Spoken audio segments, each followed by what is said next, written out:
ભાયલીમાં urban રેસિડેન્સીમાં paver બ્લોકની કામગીરી દરમિયાન મોટી દુર્ઘટના થતા ટળી છે। પેવર બ્લોકની કામગીરી દરમિયાન એલપીજી ગેસની લાઇન લીકેજ થઈ। લાઇન લીકેજ થતા રેસિડેન્સીમાં રહેતા નાગરિકોમાં દોડધામ મચી ગઈ હતી।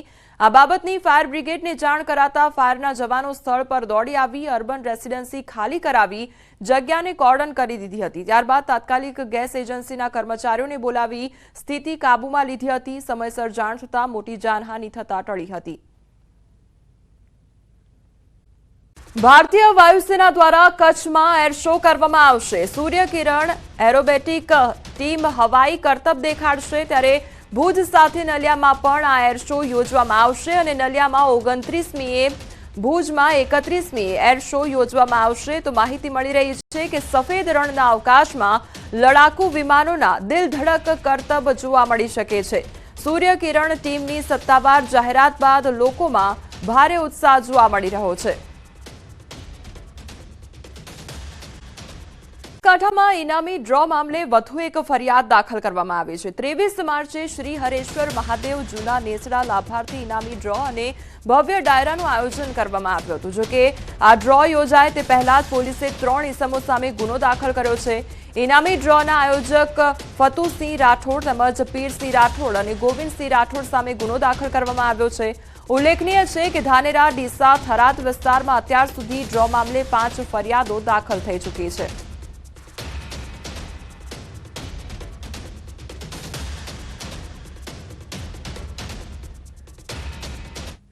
आ तरफ थरादना कर्णासर नजीक खनिज चोरी करता शख्सोए खनिज विभागनी टीम पर हुमलो कर्यो छे।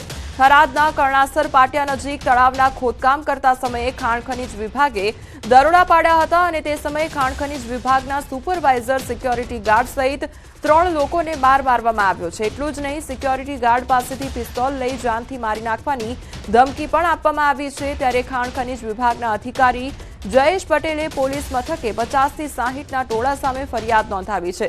જો કે ખનિજ માફિયાઓએ હુમલો કરી જપ્ત કરાયેલ 4 વાહનમાંથી એક જેસીબી લઈ ફરાર થઈ ગયા છે। बात करिए अमदावाद विषे तो अमदावादना फ्लावर शोनी नकली टिकિટ अंगे धरपकड़ करवामां आवी छे। रिवरफ्रंट पोलीसे एक आरोपीने दबोच्यो छे अने शाहपुરના રહેવાસી एक आरोपी पकड़ाई गयो छे। ताजेतरमां नकली टिकિટ મળતા પોલીસે તપાસ પણ શરૂ કરી હતી।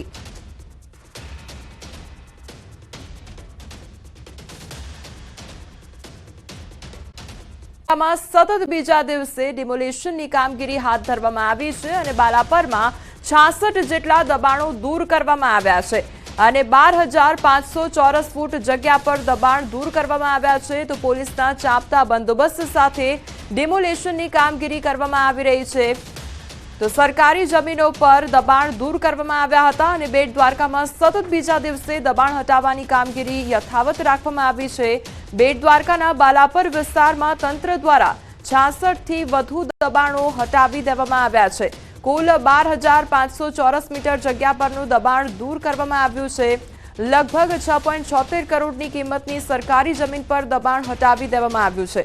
દબાણ હટાવવાની કામગીરી દરમિયાન 1000 થી વધુ પોલીસ જવાનોની તૈનાતી રાખવામાં આવી છે। તો દબાણ હટાવવાની કામગીરી દરમિયાન પીજીવીસીએલની ટીમ પણ સાથે રાખવામાં આવી છે। મહત્વનું છે કે ગેરકાયદેસર દબાણોને લઈ તંત્ર દ્વારા 3 જાન્યુઆરી અને 7 જાન્યુઆરીએ નોટિસ પણ મોકલવામાં આવી હતી અને નોટિસ બાદ કામગીરી કરવામાં આવી હતી। તો દબાણ હટાવવાની કામગીરીને લઈને દ્વારકાના રહીશોમાં પણ ગર્વની લાગણી જોવા મળી હતી। સ્થાનિકોએ જણાવ્યું હતું કે ડિમોલિશનની કામગીરીનો સીધો ફાયદો નાગરિકોને થશે। તો વિકાસ કાર્યોને વેગ મળશે, પર્યટન સ્થળો સુંદર બનશે, તો પ્રવાસન ઉદ્યોગ અને વેપારીઓને ફાયદો થશે। ત્યારે હાલ સ્થાનિકો પણ ડિમોલિશનની કામગીરીને બિરદાવી રહ્યા છે।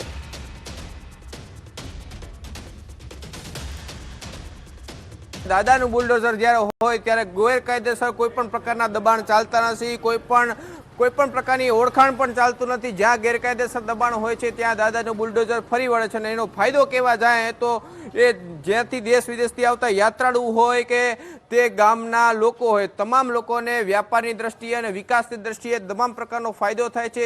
હજારો એકર જમીન ગૌચરની જે દબાવીને બેઠા હતા બેટ દ્વારકામાં, તેમને દાદાએ તેમનો બુલડોઝરનો પરચો દેખાડ્યો છે। જો આ જમીનો ખાલી થાય તો ત્યાં બાલ ક્રીડાંગણ થાય, ત્યાં કંઈક રમત ગમતને મેદાનો થાય તો લોકોને સુવિધા મળે, યાત્રાળુઓ ફરવા આવતા હોય તો ત્યાં કંઈક એવા વિકાસ થાય